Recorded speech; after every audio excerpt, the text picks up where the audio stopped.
In this video, I'm going to be showing the user how to use the Share This View tool with compare mode turned on. So in a previous video, I covered the overview of how to use the Share This View tool. But for this video, what we're going to do is we're going to turn the compare mode tool on. So this will show the slider on the map. And let's say I would like to show the wave height on the left side of the slider and the wave height on, the wave direction on the right side of the slider. So I can customize that in the compare mode tool. You can see we have those different layers showing on different sides of the slider. Now, if the user would like to use the Share This View tool and create a custom URL of this scenario so they can share with a colleague or open it in the future, you can see now that when they open this tool, the time section looks different.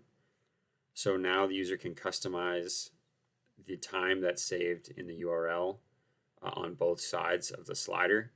So by default, both the left and right hand side of the slider are set to the current time that the user created the URL. But the user can customize both of these. So if they wanted the wave height to show a day in the past, they could set this to be the 24th instead of the 25th. They can turn time off altogether, just like when they're not using the compare mode tool. But what's unique here is they can also use this relative time tool. So let's say, for example, the user always wants to know what the difference between high and low tide is going to be for a specific scenario.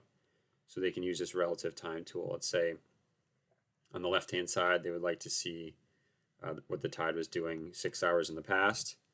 And on the right side, they want to know what's going on right now.